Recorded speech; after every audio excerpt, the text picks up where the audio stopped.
توكلنا على الله والله اللي يعلم الأحوال، لطيف بالعباد وحكمته بالقدر موصولة. ما دام ان اجتمعنا وارتكينا في شهر شوال، بعد وصل الخبر يا ربعنا لا تبقي سيولة. أسامينا الكبيرة من مواقفنا تزيد جلال، يمين الوقت ولا ينقلب مصابها ميولة. توكلنا على الله والله اللي يعلم الأحوال، لطيف بالعباد وحكمته بالقدر موصولة.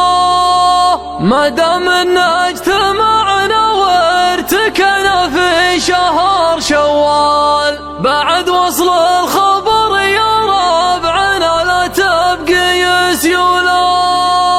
أسامينا الكبيرة من مواقفنا تزيد جلال، يمين الوقت ولا ينقل مصابها ميولة. ألا يقهوى ما هي بحسب له فنجال، شوف الشعر يشكي من ظروف الوقت باعوله. على سرع استجابة وساع الضوء والإرسال، وهندسة اختراع يرد عصر الشعر وفصوله. تمد كيف وامداد الضمير بحاجة استرسال، ومد الياف الفكرية حديثة صنع معمولة. وصلنا الوارد المصدر وقمنا نرسل استقبال، ولا يحتاج مني برمجات رموز مقفولة. خيالي في مراحل وحدة نيوتن على بسكال، تعدى مرحلة غصن بحروف الرهول الأولى. بعدت من الوضع واللي على بالي بدت في البال، تصير المستحيلة وضعها عادي ومعقولة. قربت من السماء واللي حصل موقف يدك جبال، يساويها براضيها وتغنح طعم من علا. بعد شفت البدر قلت له كيف الحال، قاله لا تعشتني هموم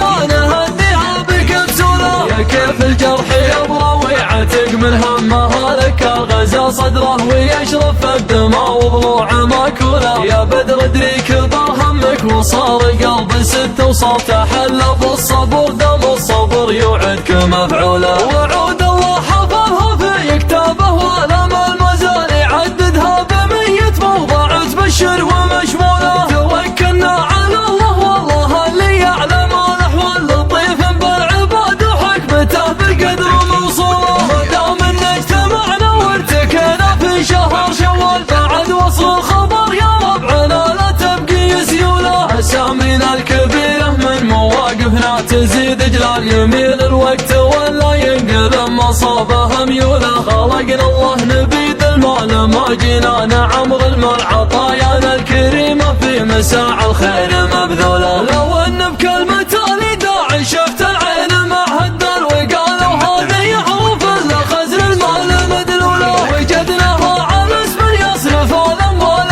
عشرة بال تشوف يدعى جاني يحذف الاموال بسهولة. تدل بيوت الربعي في مجالسها مثل ما قال، هذا وصف يقول الشاعر صدق على قوله. يا بن فراج وقف لا تشيل هموم من ترحل، ودونك ربعك الهلا على الصعبات مزلولة. ولد العين في ربعك مقابس وغالب ظل، يا جت حزة المقافي كل تصهل خيوله. حضرنا صغيرك بر الدعاوي والحمول ثقل، وقلنا ابشر يا بن فراج باذن الله محلوله. يا كبرت تهون وربعك الشجعان في احسن حال، تصبك فالمصيبة صبت الدهن ببنتوله. عليك فر البلاوي ربعك اعتبر رجال افعال، تحمل الصعب وتحل القضايا حل صاموله. وقفنا واعتزينا والمواقف تفحص الرجال، ولولا وقفة الموقف حياة الرجل وشهولة. لو اننا نحصر الموقف على الشيوخ ورجال اعمال، لقينا صامل المده يجيك بكل مدخوله. يا حي اللي يحرق المال ما رجع ورا لي صار، يشوف ان النظر في صاله اكبر ضعف وطفوله. يقول ان التردد والتراجع ساعة لا تصير يديك مشلوله، وهي ما هي بمشلوله. يا زين الفزعه اللي لبها طيب على استجال، وشين الوقفه اللي مكفيه وتروح مخجوله. لولا ودك يغني بها الشاعر خرف هدى الوراعي، هاي ينوم الصفحة التاريخ بفعوله. الأخرى ودك يسوي لها استبدال واستئصال، يعالجها قبل لا ينعرف بالنقص والحولة.